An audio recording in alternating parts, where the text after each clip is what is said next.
নমস্কার বন্ধুরা, তোমাদের প্রত্যেককে ওয়েলকাম জানাই আরো একটি নতুন ভিডিওতে। এই মমতার সরকার আর নেই দরকার, কারণ এই সরকার দুর্নীতিতে ভরে গেছে। পশ্চিমবঙ্গটাকে একদম শেষ করে দিয়েছে। আমাদের প্রত্যেকটা স্টেট জিরো থেকে হিরো হয়েছে, আর আমাদের স্টেট হয়েছে হিরো থেকে জিরো। আজকে বর্তমানে পশ্চিমবঙ্গের অবস্থা যা, তোমরা প্রত্যেকে জানো যে 26,000 চাকরি বাতিল গেছে। সুপ্রিম কোর্ট 26,000 চাকরি পুরোপুরি বাতিল করে দিয়েছে, কারণ তোমার যোগ্য অযোগ্য লিস্ট রাজ্য সরকার প্রোভাইড করেনি সুপ্রিম কোর্টকে। তার জন্য যারা যোগ্য তারাও বাদ চলে গেছে। এই 26,000-এর পর আরো ভয়ঙ্কর দিন আসতে চলেছে। 32,000 চাকরি প্রাইমারির বাতিল যেতে চলেছে খুব শীঘ্র, আর আগামী 2 থেকে 3 দিনের মধ্যে। 26,000-এর পর 32,000 চাকরি বাতিল যেতে চলেছে, যেখানে বলা হচ্ছে ভয়ঙ্কর দুর্নীতি হয়েছে, যেখানে বলা হচ্ছে SMS এর মাধ্যমে চাকরি দেওয়া হয়েছে। এবার কি তাহলে মমতা ব্যানার্জি জেলে যেতে চলেছে? মমতা ব্যানার্জির কি জেল হবে? সমস্ত কিছু আজকের এই ভিডিওতে খোলাসা করতে চলেছি। পুরো ভিডিওটা দেখবে। চ্যানেলে নতুন হলে অবশ্যই চ্যানেলটাকে সাবস্ক্রাইব করে পাশে থাকা বেল আইকনটাকে প্রেস করে দেবে। তো ফার্স্ট অফ অল বন্ধুরা, অন স্ক্রিন তোমরা এখানে দেখতেই পাচ্ছ, প্রত্যেকটা প্রতিবেদনে প্রকাশিত হয়েছে। আগামী 28 এপ্রিল প্রাইমারির 32,000 মামলার শুনানি রয়েছে কলকাতা হাইকোর্টের ডিভিশন বেঞ্চে। এর আগের যিনি বিচারপতি ছিলেন তিনি সরে দাঁড়ান। 27 এপ্রিল শুনানি ছিল, বাট তিনি সরে দাঁড়িয়েছিলেন, তিনি এর শুনানি করেননি। তো নতুন করে ডিভিশন বেঞ্চে আগামী 28 এপ্রিল শুনানি হতে চলেছে, যেখানে অনুমান করা যাচ্ছে রাজ্যের উকিল থেকে শুরু করে অ্যাডভোকেট থেকে শুরু করে প্রত্যেকটা মানুষ, প্রত্যেকটা বড় বড় নামি দামি লোক প্রত্যেকেই বলছে একই কথা, যে ভয়ঙ্কর দুর্নীতি হয়েছে এই তোমার প্রাইমারিতে, আরো ভয়ঙ্কর। যেখানে বলা হচ্ছে SMS এর মাধ্যমে চাকরি প্রদান করা হয়েছে। তাহলে বুঝতে পারছো, টাকা নিয়ে SMS, মানে যারা মানে যোগ্য তাদেরকে চাকরি না দিয়ে অযোগ্যদের SMS এর মাধ্যমে চাকরি প্রদান করেছে এই মমতার সরকার। তো এই মমতার সরকার নিশ্চয়ই আর নেই দরকার। এই মমতার সরকারকে এখন জেলে ভরা উচিত।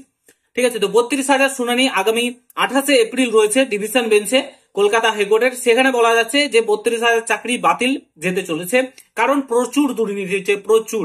এই 26,000 চাকরির থেকে এই 32,000 চাকরিতে বেশি দুর্নীতি হয়েছে। তো খুব শীঘ্রই আশা করা যাচ্ছে মমতা ব্যানার্জি জেলে যাওয়ার সম্ভাবনা রয়েছে, এবং ভালো করে যদি ইনকোয়ারি করা হয় অনেকেই জেলে যাবে এরপর। ঠিক আছে, এবার এই প্রাইমারিতে কিন্তু অনেকেই জেলে যাওয়ার সম্ভাবনা রয়েছে। পুলিশ প্রশাসন যারা রয়েছে তাদেরকে প্রত্যেককে বলবো সজাগভাবে আপনারা কাজ করুন, কারণ এই পশ্চিমবঙ্গটা শেষের দিকে চলে এসেছে। প্রত্যেকটা স্টেট জিরো থেকে হিরো হয়, আর আমাদের স্টেট জিরো থেকে হিরো হয়েছে। আমাদের স্টেট হিরো থেকে জিরো হয়েছে। বর্তমান পরিস্থিতি আমাদের স্টেট জিরো থেকে হিরো হওয়ার কথা ছিল, সেখানে হিরো থেকে জিরো হয়ে গেছে।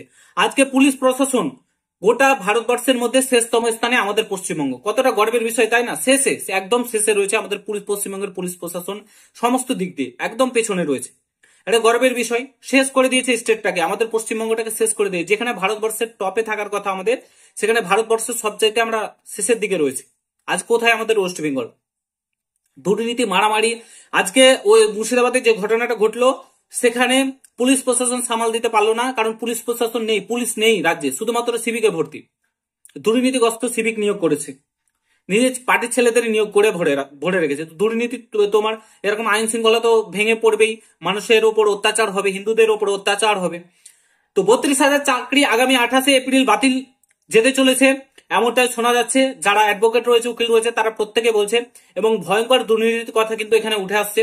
আগামী 28 এপ্রিল দেখা যাক, খুব শীঘ্রই আসতে চলেছে, এবং কি হয় অবশ্যই দেখবো, আমরা চোখ রাখবো। এবং ভয়ঙ্কর দুর্নীতির কথা শোনা যাচ্ছে। তো যাই হোক, ভিডিওটা এখানে সমাপ্ত করছি। যদি ভালো লাগে শেয়ার করো, চ্যানেলে নতুন হলে অবশ্যই সাবস্ক্রাইব করে যাও। দেখা হচ্ছে নতুন ভিডিওর সঙ্গে। ভালো থেকো, সুস্থ থেকো। গুড বাই, জয় হিন্দ। চাকরি বাতিল যেতে চলেছে, দেখা হচ্ছে নতুন ভিডিও।